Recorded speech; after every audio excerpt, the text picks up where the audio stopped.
Students, हमारा जो topic है वो है मिर्ज़ा मोहम्मद सईद। मिर्ज़ा मोहम्मद सईद सिनफ़ अदब के लिहाज से एक खाका नगारी है और ये माखज़ है गंजीना गोहर। खाका नगारी के बारे में स्टूडेंट्स मैं आपको बता दूं कि खाका नगारी क्या होती है। खाका किसको कहते हैं?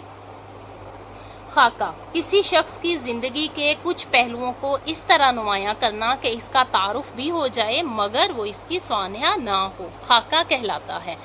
खाके में इस शख्स के अफकार व किरदार, खूबियों और खामियों पर रोशनी डाली जाती है। जैसा कि आपने देखा कि जो मुसन्निफ़ हैं वो मिर्ज़ा मोहम्मद सईद की खूबियों के बारे में हमें बता रहे हैं।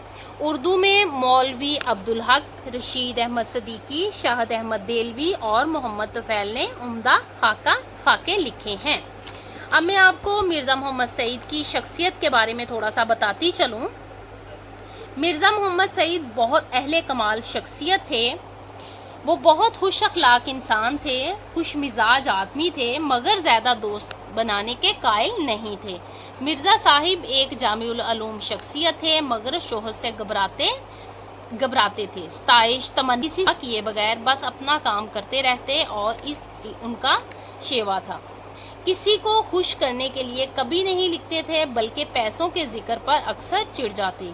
मिर्ज़ा साहिब दिल्ली के शुरफा के एक मतमूल ख़ानदान के चश्मो चिराग थे। उन्होंने लाहौर के गवर्नमेंट कॉलेज से तालीम मुकम्मल की और यहीं पर अंग्रेज़ी के प्रोफेसर हो गए। अंग्रेज़ी इनका ओढ़ना बिछोना थी मगर इनकी गुफ्तगू में अंग्रेज़ी अल्फाज बिल्कुल भी नहीं आते थे। मिर्ज़ा मोहम्मद सईद मुताले के शौकीन थे। इनके कुतुब खाने में हर इल्म की किताबें मौजूद थीं। वो घंटों किताबें पढ़ा करते थे। इनकी ज़िंदगी बड़ी सीधी सादी थी। कल्बे मुतमइन्ना की दौलत से माला माल थे। वो खुददार तबीयत के मालिक और कायदे करीने के पाबंद इंसान थे। जो कह देते फिर इससे टस से मस ना होते। वो बहस मुबासे को सख्त नापसंद करते थे।